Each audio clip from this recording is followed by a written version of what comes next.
앞서 마태복음 5장 33절부터 37절에서 예수님께서는 우리에게 맹세하지 말라고 말씀하셨던 바 있습니다.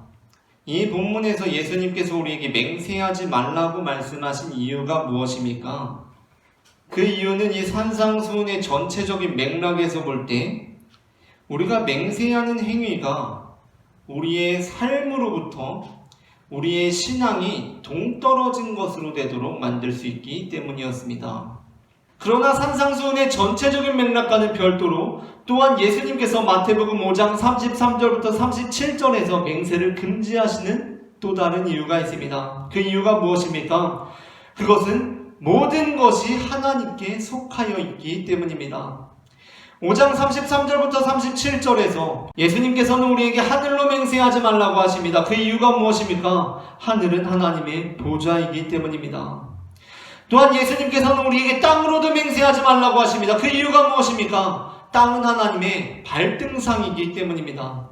예루살렘으로 맹세하지 말라는 이유 역시 마찬가지입니다. 예루살렘은 큰 임금의 섬, 곧 하나님께 속하여 있는 성이기 때문이고, 우리의 머리카락으로도 하지 말라는 것은 우리의 머리카락이 우리의 머리에 붙어 있다고 해서 이것만큼은 하나님의 것이 아니라 내 소유라고 여기기 쉽지만, 그럼에도 불구하고 우리 머리에 붙어 있는 이 머리카락 역시 우리의 뜻대로 희고검게 할 수 없는 바로 하나님께 속한 것이기 때문입니다. 오늘 본문 역시 마찬가지입니다. 언뜻 보기에 오늘 본문은 예수님께서 마치 맹세를 해도 된다는 것을 전제로 하고 말씀을 하고 계신 것처럼 보이기도 합니다. 그래서 앞서 말씀하신 맹세를 금지하신 말씀과 모순되는 것처럼 보일 수도 있습니다. 그러나 오늘 본문 역시 자세히 보면 예수님께서 말씀하신 맹세를 금지하신 말씀과 동일한 정신이 흐르고 있음을 우리는 감지할 수 있습니다. 오늘 본문에서 예수님께서는 맹세를 하지 말라고 하시는 것이 아니라 맹세를 다 지켜야 한다고 말씀하십니다. 그 이유가 무엇입니까? 앞서 산상수훈 때 맹세를 금지하신 이유와 마찬가지로 모든 것이 다 하나님께 속하여 있기 때문입니다. 서기관과 바리새인들과 달리 예수님께서는 제단으로 맹세하는 자도 반드시 맹세를 지켜야 한다고 말씀하십니다. 그 이유가 무엇입니까?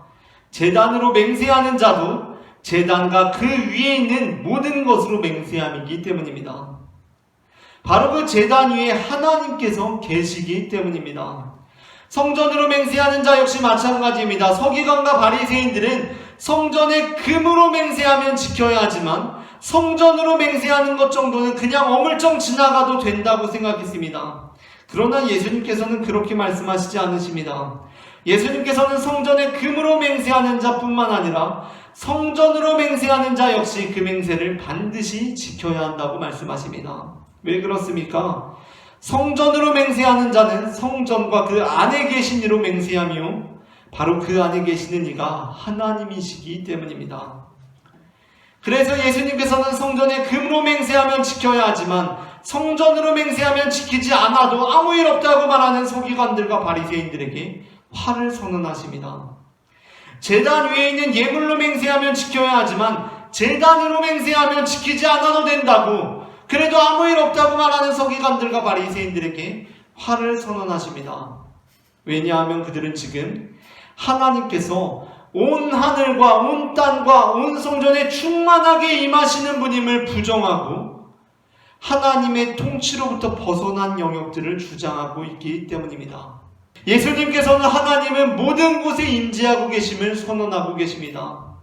이사야 6장 1절에 보면 이사야가 소명을 받으면서 만군의 주 여호와 하나님을 보게 되는데, 그때 하나님의 옷자락이 성전의 일부분을 감싸고 있는 것이 아니라 온 성전에 충만히 임하고 있는 것을 선지자 이사야는 바라보게 됩니다.